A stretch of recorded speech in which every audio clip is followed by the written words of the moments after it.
Okay, so ngayon po mga ka-farmers ay ipapakita ko na po sa inyo ang ating DIY na farrowing pen. Elevated po ito na farrowing pen mga ka-farmers. So, ang gamit po natin, nagkabilihan dito, ayan. So, sa ilalim po nito ay 16mm. Lapit mo.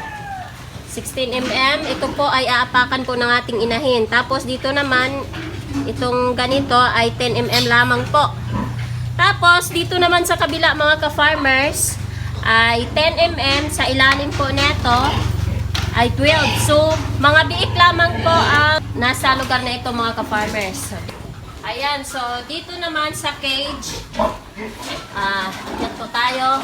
So, ang kalahati po neto ay semento mga ka-farmers. So, itong semento, ang sukat po neto ay 5 feet. So, dito naman ay 3 feet. So, itong buong sukat na ito ay 8 feet po. Tapos, ito po yung pakainan natin. Pabukas lang po ng ganito. Ayan. Bukas po. So, pwede yung inahin natin paatras. Paatras po yung pagpasok natin sa ating mga inahin. Tapos, ito naman, pinapakita na ho natin ito nung nakaraang video. So, ginagamit po natin ng steel matting dito ay yung pinakamakapal po mga ka-farmers.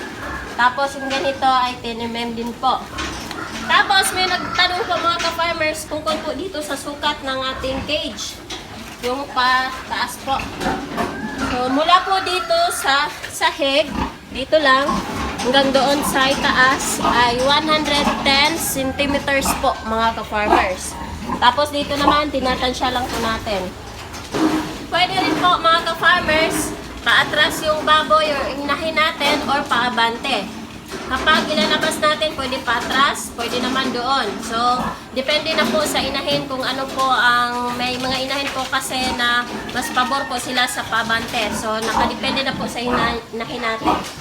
Tapos, dito naman, itong butas dito, ayan, so plastic matting po yung inilagay natin dito. So, meron na po kaming order doon sa bahay. Dadalhin na lang po namin dito. So, ayan, ganito lang po. Hanggang po doon, plastic matting po yung ating inilagay. Ito, kabilya po.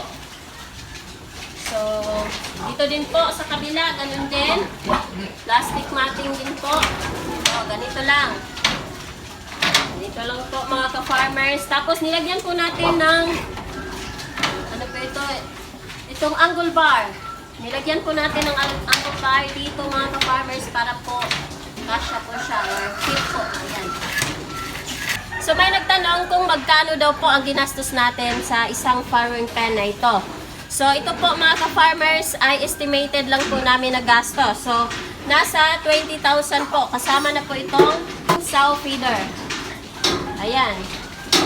So, kaya medyo malaki yung gastos natin kasi matitibay po dahil puro po bakal po yung ating ginagamit. So, lahat po bakal. Pera na lang po dito sa simento at sa plastic matting. So, yun po ang ating ginagamit na materyales at matitibay po itong ating farrowing pen mga ka-farmers. So, yun lang.